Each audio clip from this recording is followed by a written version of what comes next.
Building great decision-making skills in teams is brilliant for you personally as a leader or manager. To grow the size of your team and business, you need your team members to make decisions without reference to you. To increase your team's performance, you need your team members to make better decisions every single day. You can't be everywhere at once, and if you try to be, you'll end up burnt out and struggling to hit targets. A team is going to be the most effective and the most productive when every team member is making the right level of decisions for their decision-making skills. If you spend a minute to think about all the different decisions that you make each day at work, you'll realise that a lot of decisions that you make are really easy. Some are more taxing and some are really difficult. The less time you spend on the really easy decisions, the more time you have for the more challenging decisions. More time spent deciding usually means better decisions overall. Better decisions means better performance at all levels, personal, team and business. Building great decision-making skills in your team means creating more time for everyone to spend making the difficult decisions. When you build decision-making skills in your team, you are leveraging your skills across everyone in your team, multiplying the value creation by a lot more than one person could ever achieve on their own. Some of the additional personal benefits you gain by building decision-making skills in your team are: firstly, less stress as you are not spread as thinly. Second, you spend more time on the more difficult decisions, thus improving your own decision-making skills. Third, you develop your team, which increases team performance, retention, motivation, and their willingness to work harder. Fourth, you have a more motivated and loyal team who appreciate you more, which in turn makes it much nicer to be at work. And fifth, your career progresses faster because you and your team create more value than your peers. For any of you that are worried about damaging your own job security if you develop your team to take over part of what you do today, don't be. I've worked in many top companies, been promoted 13 times to board level of large companies, and I coach a lot of successful senior managers and directors. Developing the skills and performance of your team is one of the highest value activities a manager or leader can do. Increasing the performance of your team increases your job security and your desirability to other companies looking for successful managers. Right, let's go through the 4 approaches to build great decision-making skills quickly in teams.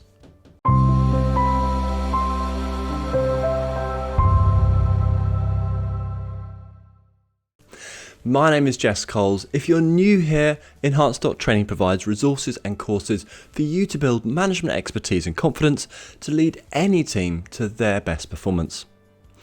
I've included links to additional videos and resources in the description for how to improve your decision-making skills and build great decision-making skills in teams. Do take a look at these. And if you like this video, please give it a thumbs up and subscribe. The first approach to build great decision-making skills in teams is to make team members feel safe. We have all seen or even worked in teams where the leader punishes team members for making bad decisions. The first thing that happens is everyone stops making decisions and asks the manager to make all the decisions. This might boost the manager's ego, but it destroys team performance. For team members to feel psychologically safe, you have to create the right environment and be very careful of what reactions and behaviours you display in front of the team. Give each of your team members permission to make certain decisions on their own. A great public example of giving permission was the Ritz-Carlton Hotel that enabled each employee a specific monetary amount to spend per guest per incident to resolve problems when they occurred. Tell each team member what they can make decisions on, what they need to get approval for, and which to pass straight to their manager. Creating clear frameworks and communicating these to the teams are great ways of creating safety for them. Encourage your staff to make the decisions that you have given them permission for. Work very hard to not make those specific decisions for them. Just as important is when they make poor decisions or ones that are not as good as the ones that you would have made, is to calmly educate them in private. Do your best not to show frustration, anger, or any other negative emotion. Don't punish them or make their lives more difficult in response. Remember, the path to success is built on failure. Provide a positive and safe environment to encourage your team members to make decisions. The second approach to build great decision-making skills in teams is to give them the right decisions to make. Not all decisions are the same. You can break decisions down into separate categories. A useful quadrant to use is on the vertical axis. The decision type moves from simple or low impact up to complex and high impact. Or on the horizontal axis, decisions move from regularly make these decisions to completely new decisions, i.e. ones not made by any employee before. In the bottom left quadrant, you have a simple or low impact decisions that are made regularly in the business. These are great to delegate to team members so they keep practicing their decision making skills. As you move upwards to the more complex or high impact decisions that are made regularly, these are great development opportunities for your high performers or even yourself.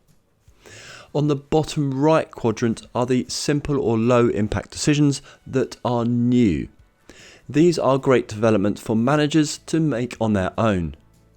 As the new decisions become more complex or higher impact, more people should get involved in the decision-making process to improve the quality of the decisions made. These are great development opportunities for managers and leaders alike. Always match the type of decision making to the team members' skills while considering the impact and the risk profile to the company. Asking others to help with the decision-making process increases the chances of making better decisions quicker, and it provides protection to the decision makers in case a poor choice is made.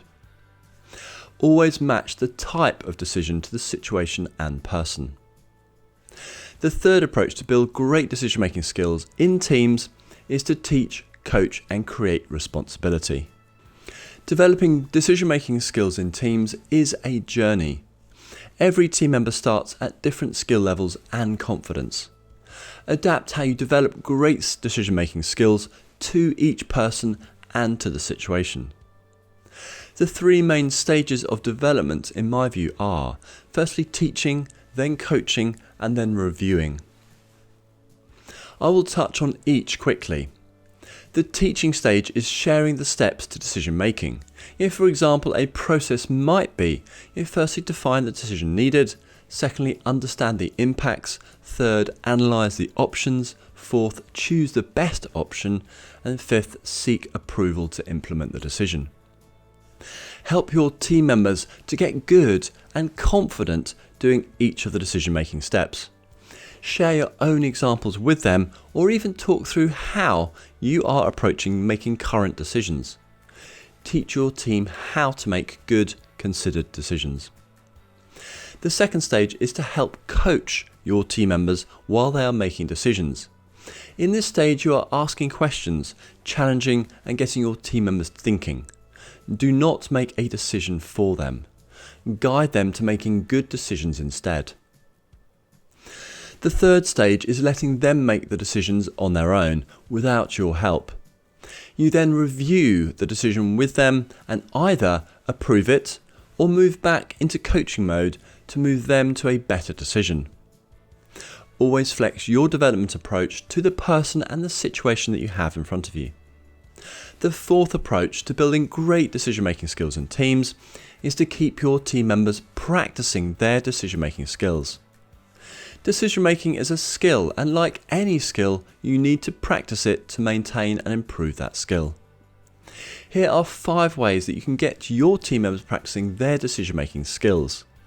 Firstly, give them responsibility to make a specific range of decisions relating to their area of expertise or job role, and then ask them to make these decisions each day. Secondly, cross-train team members and ask them to make decisions on the new area that they are learning about. The expert team member can teach them and then coach them through making these decisions. You are building 3 types of skills in this process. Third, include specific team members in initiatives, projects, and other ad hoc activities or work streams, so they are facing different situations and the decisions to make are different as well. Fourth, ask the higher performing team members to help you with the decisions that you are facing. Then fifth, run group decision-making workshops. You set the group a problem and ask the group to make the decisions to get to and implement a solution. You act as the facilitator. When team members are increasing their expertise and confidence in making decisions, your role becomes more and more focused on keeping team members making the right types of decisions to maintain and increase their decision-making skills. Keep your team practicing making a growing range of decisions to keep building their decision-making skills. So in summary, do put the 4 approaches to build great decision-making skills in teams into practice. Being a successful manager means working hard to improve how well team members do their job. These efforts lead directly to improved team performance, which benefits you personally. I view developing skills in team members as a high-value activity. As a manager, you have an amazing opportunity to leverage your skills across the whole team, creating a lot more value than one person could achieve on their own. I have also gained back many times the time and effort I have invested in developing team members and their decision-making skills. The 4 ways to build great decision-making skills in teams are: firstly, make team members feel psychologically safe to make decisions. Secondly, give them the right decisions to make. Third, teach, coach, and create responsibility. And then fourth, keep them practicing their decision-making skills. Don't forget to look in the description for more resources on developing your teams and improving their decision-making skills. If you have any questions on 4 approaches to build great decision-making skills in teams quickly, please leave a comment below and I'll get back to you. Thanks very much for watching, and I look forward to speaking to you again soon.